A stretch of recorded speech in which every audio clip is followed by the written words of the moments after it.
You know, um, when you think about a hospital emergency room, there's this like really fascinating, almost brutal logic to how it actually operates. Oh, absolutely. It's totally different from a regular doctor's visit. Right. I mean, imagine walking through those double doors. You've got this chronic underlying health condition, right? Yeah. Maybe your cholesterol's just completely through the roof. Yeah. Your blood pressure's a disaster. You have all these long-term dietary issues that are, essentially slowly killing you. Right. Systemic issues. Exactly. Hmm. But you also happen to have this massive bleeding wound on your leg from a severe car accident. Ouch. Yeah, that changes the priority real quick. It really does. Because the doctors in that trauma bay, they don't look at you and say like, hey, let's sit down and map out a comprehensive 5-year diet and exercise plan. Right. They aren't looking at your cholesterol chart right then. No, they literally don't care about your cholesterol in that moment. They grab a tourniquet. They stop the bleeding. They stop the bleeding. They stabilize your vitals. Because if they don't address the immediate acute crisis right then and there, the chronic issues, well, they simply don't matter. Because you won't be around to solve them. Exactly. You literally won't survive the night. And that is the absolute definition of triage. In a true crisis, medical or otherwise, you have to just ruthlessly separate the acute, life-threatening emergency from the chronic, long-term problem. Right. You basically abandon the pursuit of perfect, total health in that specific moment just to ensure the patient survives. And that brutal, pragmatic logic, that emergency room triage, is exactly the framework we are applying to the geopolitical stage today. Yes, we are. So welcome to today's deep dive. We are looking at a document that reads like it was written right inside a global trauma bay. It really does. It's a very specific, totally fascinating geopolitical blueprint. It is. We're talking about a blog post dated April 20, 2026. And our mission for this deep dive is to unpack this author's proposed 5-point program for peace. Which is essentially a roadmap designed specifically as an emergency off-ramp for a massive, catastrophic global crisis in the Middle East. Yeah, a crisis taking place in 2026. Right. And to really understand this document, we need to set the stage for you, the listener. And we're doing this based strictly on the alarming backdrop that this text provides. It's a pretty grim backdrop. It is. The world described in this April 2026 document is a world on the absolute brink of systemic failure. Yeah. The text explicitly tells us that the Strait of Hormuz has faced an, and I'm quoting here, unprecedented closure. Which is massive. Huge. It also mentions a looming shadow of nuclear escalation. The global economy is reeling. And at the center of all this, there is an ongoing kinetic Iran war. Involving the United States, Israel, and regional proxies. Right. Missiles have already been exchanged. Proxies are bloodied, according to the text. So this isn't some theoretical white paper exercise. No. In the context of this document, the bleeding has started, and it is catastrophic. Yeah. Okay, I want to pause right here before we go even one step further, because we have to state something incredibly important. Definitely. The text we are looking at today contains highly charged, intensely debated political content. Very much so. It deals directly with international armed conflicts, the policies of the Donald Trump administration, the legacy of the Barack Obama administration, the government in Iran, the state of Israel, and, incredibly sensitive regional dynamics. Yeah, it touches a lot of nerves. And it is crucial that you know exactly where we stand on this. Right. We are not taking any sides here. Let me repeat that. We are not taking sides. We absolutely are not. We are not endorsing any of the political viewpoints, the military policies, or the specific peace solutions proposed by the author. That's just not our role. Nope, not at all. Our singular objective today is to impartially report on this document. Exactly. We're just here to analyze the arguments, unpack the underlying logic, and help you understand the author's strategy. Exactly as it is presented in the original text, without any bias or endorsement from us. We are just your guides to the material. Okay, so with that vital context established, let's look at the origin of this document, because the source itself is this wild juxtaposition. It really is. So the blog is called Barack Face. Right. And it's written by an author named Paramendra. And right at the top of the site, in his bio, he makes a very specific claim. Yeah, he says he was Barack Obama's first full-time volunteer in New York City. Which is quite the progressive pedigree, right? It is. But this same guy, with that explicit Obama-era background, is writing a completely pragmatic, hard-nosed policy roadmap. A roadmap tailored specifically for the political realities of a Donald Trump administration in 2026. Right. It highlights this totally fascinating ideological bridge the author is trying to build. Yeah, you have someone whose political roots, at least according to his bio, are embedded in the progressive optimism of those early Obama campaigns. Yet he is looking at the geopolitical board in April 2026 with the Trump administration in power and the world essentially on fire. Literally on fire. And he completely discards whatever partisan or ideological baggage you might expect him to have. He does. He isn't writing a critique of the administration. He's writing like a user manual for it. Exactly. He recognizes the strict constraints of the players on the board, and he designs a solution that fits the actual reality of the moment. Rather than the reality he might theoretically prefer. Right, exactly. I have to admit, though, my initial reaction to this source was a bit of skepticism. Really? Why is that? Well, if you scroll through the sheer eclectic volume of this blog, this 5-point program for peace is sandwiched among hundreds of other wildly different posts. Oh, yeah, the variety's insane. It's everywhere. You see essays on agentic AI, meaning, artificial intelligence that doesn't just wait for a prompt, but actually takes independent action. Right, autonomous goals. Exactly. Then you see explorations of something called calchiism, which seems to be this niche philosophical concept. Yeah. You see business guys like Marketing Escape Velocity, and literally dozens of original sci-fi novels. With titles like The Country of Geniuses, A Race Through AI Adolescence. Yes. So I found myself wondering, is a sci-fi novelist and AI blogger really the guy to solve a kinetic world war?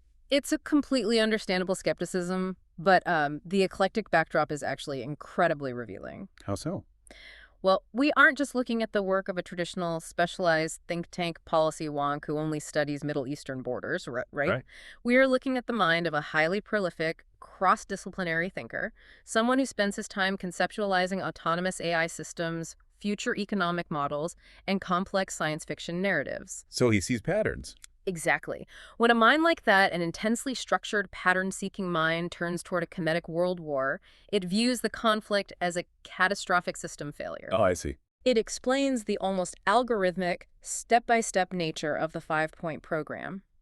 It's structured like a piece of code meant to debug a crashing global operating system. Wow, that makes a lot of sense. It reads less like a diplomatic treaty and more like, well, a project manager's triage list for a burning building. Precisely. Which brings us to the overarching philosophy that drives the entire document. The author explicitly states that this is not the time for maximalist demands or regime change fantasies. Yeah, that's a key phrase. He argues for a hard-headed, limited agreement that both sides can accept without humiliation. That phrase, maximalist demands, is just so central to understanding the psychology of diplomacy in a crisis. So define that for us. What does a maximalist demand actually look like in this context? Well, maximalist demands refer to the desire to get 100% of what you want, like total capitulation from the enemy. Right, a complete surrender. Exactly. A complete overhaul of their government, a public humiliating admission of defeat. The author labels these regime change fantasies because pursuing them right now isn't just unrealistic, it's actively dangerous. Okay, but I need to play devil's advocate here for a second. Go for it. Because I think a lot of people in this 2026 scenario would feel entirely justified in demanding total surrender. Sure.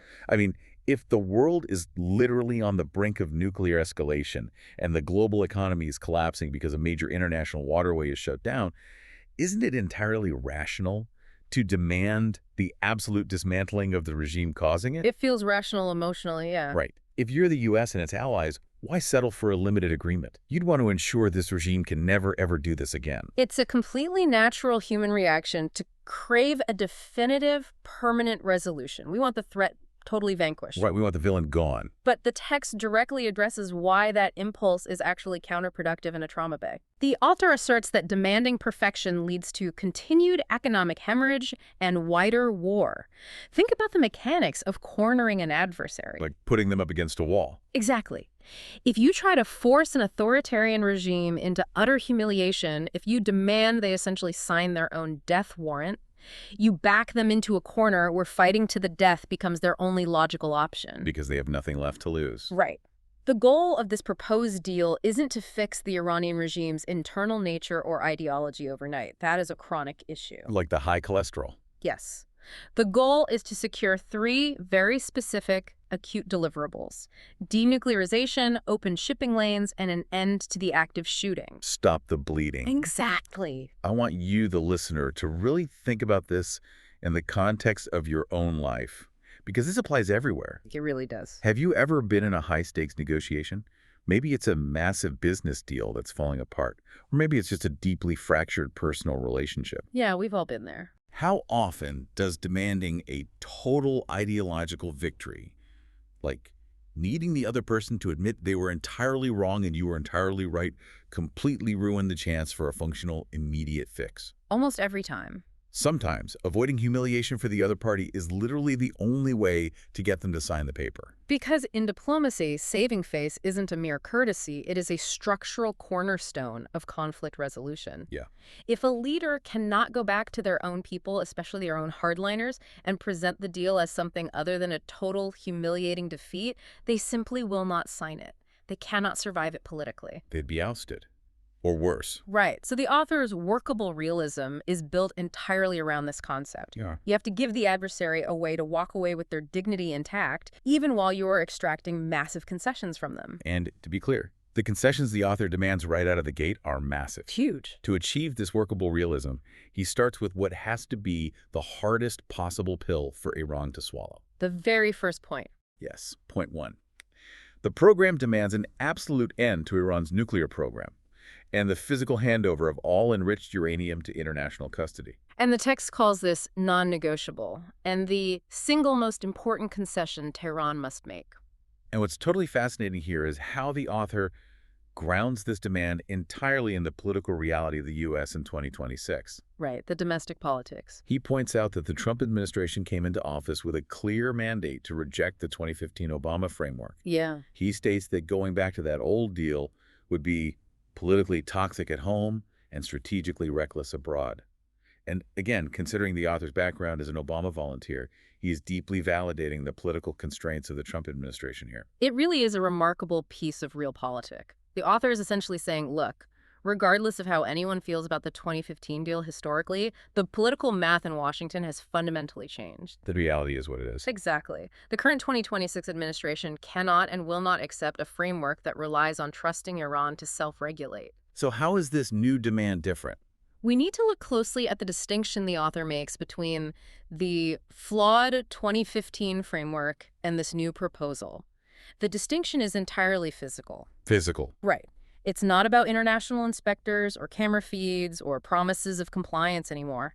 It is about the physical transfer and complete dismantlement of the stockpiled material. So it's the difference between monitoring a threat and actually eliminating it. Yes. It's kind of like dealing with a notoriously reckless driver who has a history of driving their car into crowds. Okay, I like this analogy. So the old 2015 style framework was essentially pulling them over, making them sign a pledge that they'll obey the speed limit from now on, maybe putting a tracking device on their bumper and letting them keep driving. Right, you're watching them, but they still have the car. Exactly. But this new demand in the author's plan, this isn't making them promise to drive safely. This is pulling them over, physically taking the keys, impounding the car, and crushing it into a cube. So the near-term breakout threat is absolute zero. By demanding the physical removal of the material, you just remove trust from the equation entirely. You don't have to trust the reckless driver if they don't possess a car. Because they literally can't drive. Right. The author's assessment of Iran's position here is incredibly blunt. He says, Iran gains nothing by refusing. This is the price of re-entering the community of nations. Wow. He treats this not as a negotiation point to be haggled over, but as the mandatory toll booth they must pass through to even discuss the rest of the deal. Okay, so the keys are taken away. The long-term nuclear threat is neutralized. Yep. But taking away the long-term nuclear threat doesn't stop the actual missiles that the text says are currently flying. Right? No, it doesn't. It doesn't stop the ongoing bloodshed. Yeah. And that is why the author's next point is a demand to freeze the kinetic war. Right. Point 2. The plan calls for a cessation of all hostilities and a formal end to the war. The text explicitly notes that missiles already exchanged and proxies bloodied. So we are placed right in the middle of a hot conflict. We are. The phrase in the text that really stopped me in my tracks here is, no side wins, but both survive to fight another day if they choose. Yeah, that's a heavy line. It's such a bleak, almost cynical definition of peace. I mean, there are no doves flying, no grand treaties of eternal friendship signed on a battleship. No ticker tape parades. None of that. It's Yep. just stopping the shooting. It might seem bleak, but it is incredibly effective as a realistic definition of a successful truce at that specific volatile juncture. Because things are so bad. Right.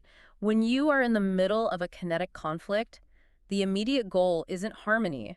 It's an unambiguous halt to military operations. It's hitting pause. It is hitting the pause button so the bleeding stops. Mm. And the author dwells on the human element here in a way that shifts the focus from cold geopolitics to the reality on the ground. Yeah, what does he say about that? He writes that a formal declaration allows families in Israel, the Gulf, and across the region to breathe again. Oh, wow. He grounds this pragmatic pause in the profound psychological toll that living under the threat of bombardment takes on civilian populations. That really brings it back to the human cost. Now, the text also mentions that this formal end to the war needs third-party verification, and this is to remove the constant risk of miscalculation. Yes. But why is miscalculation highlighted as such a massive risk here? I mean, if missiles are already flying and proxies are bloodied, haven't we moved way past miscalculation into just outright intentional war? It's a really vital distinction. Even in an active, intentional conflict, there are thresholds. Like unwritten rules? Exactly, unwritten rules and boundaries. But when you have a complex, chaotic battlefield, especially one where proxies are involved, the risk of an accidental escalation skyrockets. Because a proxy is, what, a decentralized militia? Right. A proxy is a decentralized militia group operating under varying levels of direct control from Tehran. They don't always wait for a direct order. So they might just go rogue. Exactly. An accidental strike by a rogue proxy on a highly sensitive civilian target, or even just a radar malfunction that looks like an incoming barrage, can cause one side to overreact. Oh, man. This can spiral a contained conflict into something completely uncontrollable, drawing in larger global powers. So the third party acts as a buffer. Yes, third-party verification acts as a circuit breaker in that chaotic system. It provides an objective, trusted set of eyes to say, yes, the shooting has officially stopped. Do not retaliate to that rumor you just heard. So it's a mechanism to just cut through the fog of war. Precisely. Okay, so we've stopped the nuclear clock and we've stopped the active shooting. Two massive achievements. You would think we've solved the two biggest existential problems right there. But then the author makes a claim that, honestly, it made me reread the paragraph. I know exactly what you're talking about. He moves to the issue of the Strait of Hormuz, and he shockingly claims that reopening this waterway is even more important than the nuclear issue. He demands a return of the Strait of Hormuz to its pre-war status, meaning a full, immediate reopening. And as you noted, he explicitly states, quote, this is even more important than, one, referring to the physical handover of the nuclear material. I struggle to wrap my head around that. I really do. How can a commercial waterway be more urgent than a literal nuclear weapons program? That seems completely counterintuitive. It seems counterintuitive until you really unpack the mechanics of the dire economic warnings the text lays out. Okay, walk me through it. The author explains that the closure of the Strait of Hormuz has inflicted the largest single-day disruption to global energy markets in history. Which sounds bad, but what does it actually mean practically? We are talking about a massive percentage of the world's daily oil supply suddenly being choked off in a matter of hours. The text mentions fuel prices driving recessions in both Europe and Asia. Right, think about the cascade effect. A nuclear program is a localized, future-facing threat. It's terrifying, but it's tomorrow's problem. A closed Strait of Hormuz is a present-tense global catastrophe. The costs are, in the author's words, immediate, measurable, and planetary. Planetary, that's a strong word. Because it is. If you shut down that strait, maritime insurance premiums skyrocket instantly. Yeah. Which makes shipping physically impossible for commercial vessels because they can't afford the insurance. So the ships literally just stop moving. Exactly. Within days, factories in Asia that rely on that energy stop producing. Supply chains freeze. Wow. Heating bills in Europe skyrocket to unpayable levels, forcing energy rationing. Global financial markets crash as uncertainty spikes. The economic devastation happens in days, not years. Let me bring it back to our ER analogy from earlier. Yeah, let's do that. Think of the Strait of Hormuz as the major artery to the global economy's heart, Perfect. the nuclear threat.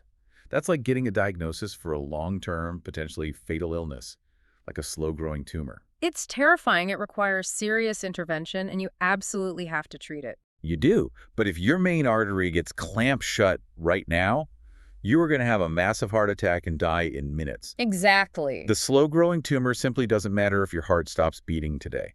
Hormuz is the global economy's blocked artery. That perfectly illustrates the urgency. The global economy is having a literal heart attack in this 2026 scenario. Yeah? But notice the elegant diplomatic compromise the author structures to solve it. He writes, Iran keeps its sovereignty over the waterway. The world regains its highway. I noticed that phrasing, sovereignty over the waterway. It's very carefully worded. It is a masterclass in giving someone an out. The U.S. doesn't demand international control of the Strait. Right. They don't demand that Iran cede its territorial waters or its coastal defense grids. They let Iran keep the deed to the property, preserving their national pride and sovereignty. Which goes back to avoiding humiliation. Exactly. All the world demands is the right for commercial vessels to drive on the road uninterrupted.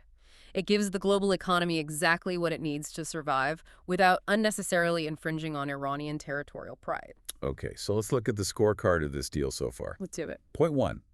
Iran gives up its entire nuclear stockpile physically. Point 2. Iran stops shooting in a regional war. Point 3. Iran reopens the most vital economic waterway on Earth. Those are three massive historic concessions from Tehran. They are. So the obvious question is, what does the United States concede to make this happen? Right. And according to the author, the U.S. concession starts with what they intentionally choose to ignore. Yes. The author proposes that the peace deal makes absolutely no mention of Iran's ballistic missile program or its proxy network. This is perhaps the most controversial aspect of this plan from a traditional geopolitical perspective. Complete silence on the missiles and the militias. I have to push back hard on this. Yeah. Because I read this part of the text and I thought the author was just missing a page. It's jarring. Let me unpack this logic because it seems crazy. The proxies and the missiles are exactly what started all this chaos in the first place. True. The text literally just said that proxies were bloodied and missiles were exchanged. How can a comprehensive peace plan just completely ignore the very weapons that caused the war? It feels like treating the symptom and ignoring the disease entirely, right? Yes, exactly. Well, if you are looking for a perfect maximalist victory, your frustration is entirely justified. It feels incomplete. Very. But if we lean into the author's philosophy of workable realism, he uses two key phrases to explain the mechanics of this omission: proxy fatigue and attrited arsenals. Okay. The author is arguing that months of precise military strikes during this 2026 war have already significantly degraded these specific threats. Attrited, meaning worn down, Yeah. right? Like physically depleted. Correct. The author is saying, look at the actual facts on the battlefield right now. Yeah. Iran's network is demonstrably weaker today than it was before the war started. Okay, I track that.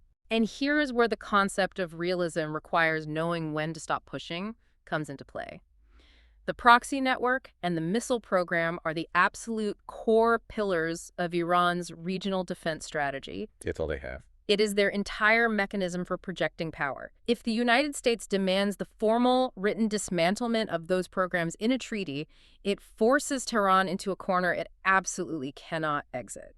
Because giving up the nukes is one thing, but signing a paper saying you are legally dismantling your entire regional military apparatus, Yeah. I mean, that's literal suicide for the regime. Exactly. They would be defenseless. So they just wouldn't do it. Right. It turns a winnable deal into an instant non-starter. They would rather fight a losing war than sign a treaty that legally castrates their military. Okay, so the silence is intentional. The psychological brilliance of omitting these issues from the text is that it allows the U.S. to tacitly acknowledge that Iran is already weakened militarily without forcing the Iranian leadership to officially sign away their primary tools of power. I see. By staying silent, the U.S. gets the immediate deliverables it desperately needs: the nukes gone, Hormuz open. And, as the author states, lets time and continued pressure do the rest regarding the depleted missiles and exhausted proxies. It's the strategic power of silence. You don't have to win every argument on paper if the physical reality on the ground already favors you. Exactly. But just ignoring the missiles isn't enough to actually get Iran to sign on the dotted line, right? No, it's not. They're giving up a lot by handing over the nuclear material and opening the Strait. They need a tangible, massive reward to justify this to their own people. They do. Which brings us to the final piece of the puzzle. The lifting of all sanctions on Iran that have been imposed since 2018. All of them, since 2018. That is an almost unfathomable economic windfall for an isolated nation. But the author is very careful with his terminology here. He explicitly calls this not a gift, but a necessary lubricant. Yeah, that's an important distinction. It is the transactional mechanism that closes the loop. Iran gives up the nukes and opens Hormuz. The world turns the economic tap back on. But why a lubricant and not a gift? We really need to look at the internal Iranian political dynamics mentioned in the text to understand the mechanics of this. Okay. Authoritarian regimes are not monoliths. There are moderate factions, and there are extreme, entrenched, hardline factions. Right. The author points out that the Iranian leadership needs tangible benefits it can present to its own people and hardliners. So they need a win. Exactly. If the leadership is going to capitulate on the crown jewel of their security apparatus, the nuclear program, they're going to face massive internal backlash, potentially even a coup from their own hardliners. Wow. They need political cover to survive making this deal. So how do the sanctions work as cover? Think about the mechanism of frozen assets. We are talking about physically unfreezing billions of dollars from foreign banks and allowing resumed oil sales on the global market. That's a lot of money flowing back in. It is. Those are tangible, immediate economic benefits. The leadership can hold up this massive influx of capital to their critics and say, look, yes, we made a painful concession on the uranium, but we saved the country from economic starvation. We brought the money back. It lubricates the internal political friction that would otherwise block the deal. It's like a massive corporate buyout. Okay, let's hear it. Imagine you have a toxic CEO who is absolutely ruining the company, and you need them out today before the stock hits zero. Right. You don't just fire them and expect them to leave quietly. They'll sue the company into oblivion. They'll leak secrets. They'll ruin morale. They'll burn it all down. Exactly. You have to give them a golden parachute, a $50 million severance package. Yeah. Not because they deserve a reward, they were terrible at their job, but because it's literally the only way they will hand over the keys and walk out the door without burning the entire building down on their way out. That is a very apt, albeit deeply cynical comparison. The massive sanctions relief is the golden parachute for the regime's hardliners. And geopolitics is often profoundly cynical. The sanctions relief isn't about rewarding bad behavior. It's about buying the outcome the world desperately needs. It is the literal cost of doing business in a trauma bay. So bringing all these elements together, the physical extraction of nukes, freezing the war, opening Hormuz, silence on proxies, and massive sanctions relief, we finally see the complete architecture of the author's vision. We do. And the author concludes the document with a really powerful, sweeping assertion. What does he say? He states that anything more ambitious than this specific plan, like forcing democratic reforms or demanding full missile elimination, would collapse under its own weight and prolong the very chaos it seeks to end. Collapse under its own weight. That is such a striking image. Yeah. It's the idea that adding just one more demand, one more righteous moral requirement, becomes the straw that breaks the camel's back and plunges the world right back into darkness. It demands too much perfection. Exactly. It reflects the overarching thesis of the entire text. The 5-point program is not idealism. It is the only workable realism available. He's framing the ultimate choice for the reader and for the world leaders in 2026. The choice is not between this pragmatic deal and a perfect, peaceful, democratic utopia where everyone just holds hands. All right. The choice is between this deeply flawed, uncomfortable deal and global economic ruin, continued nuclear uncertainty, and the very real risk of a wider, catastrophic war. When you frame it like that, the choice seems completely obvious. It does. But it requires swallowing a massive amount of pride. It requires accepting a reality where the bad actors don't get fully punished and the good actors don't get a total cinematic victory. There's no Hollywood ending here. No, it requires a profoundly unromantic view of how the world actually operates. And going back to what we discussed at the very beginning, I can't help but marvel at how the author's incredibly diverse background contributes to this highly structured, unromantic logic. Yeah, the AI background. Right. We are talking about a guy who writes extensively about autonomous AI and complex systems. When you spend your time thinking about artificial intelligence, you learn that systems don't care about your feelings. No, they don't. They don't care about your morals or your desire for a clean narrative arc. Systems only care about inputs and outputs. Very true. If a system is crashing, you don't write a poem about it. You execute a sequence of commands to stabilize it. This entire document reads like a debugging protocol for a crashing geopolitical server. I love that. The cross-disciplinary mind sees the conflict not just as a clash of good and evil, but as a complex system failure. Exactly. The 5-point program is the emergency software patch. It doesn't rewrite the entire operating system of the Middle East that would take decades of chronic care, but it stops the system from experiencing a fatal crash today. So let's take a breath and briefly recap the incredible journey we've just been on. It's been a ride. We started with a terrifying scenario. A global crisis in April 2026. The world economy is bleeding out because the Strait of Hormuz is closed and the shadow of nuclear war is hanging over everything. Right. And the proposed solution we examined is this fiercely pragmatic Trump-era peace plan, remarkably authored by an Obama-era volunteer. Such a fascinating detail. A plan that trades a fully denuclearized Iran and a reopened Strait of Hormuz for total sanctions relief and a strategic, calculated silence on Iran's proxies and missiles. It is the very definition of workable realism. It is a masterclass in separating the acute from the chronic. It really is. And now, I want to connect this concept of workable realism directly back to you, the listener. Yeah, bring it home. Think about the chronic conflicts in your own life, your own community, or your own workplace. How often do we let the pursuit of a perfect, maximalist resolution, the need to be completely vindicated, the need for the other side to admit total defeat, prevent us from securing the immediate, pragmatic fix we actually need just to survive the crisis? It happens all the time. How often do we refuse to apply the tourniquet because we are too busy arguing about the patient's long-term diet? It is a profound question about human nature. It really is. And based on the text we've unpacked today, I want to leave you with a final thought to ponder. Let's hear it. If the most terrifying, world-ending conflicts of our era can potentially be diffused not by grand treaties of friendship, not by shared moral epiphanies, but by cold, calculated, unromantic checklists where nobody truly wins. Right. What does that say about our romanticized ideas of justice and victory? Perhaps true peace in a complex world isn't about changing your enemy's heart. Maybe it's just about changing their math. Changing their math. Wow. That is something that is going to stick with me for a long time. It's powerful framing. Because at the end of the day, when you were in the trauma bay, the doctors don't need to cure your soul. They just need to stop the bleeding. Exactly. Thank you so much for joining us on this deep dive. Keep questioning the information around you. Keep looking for the underlying logic in the chaos, and we will see you next time.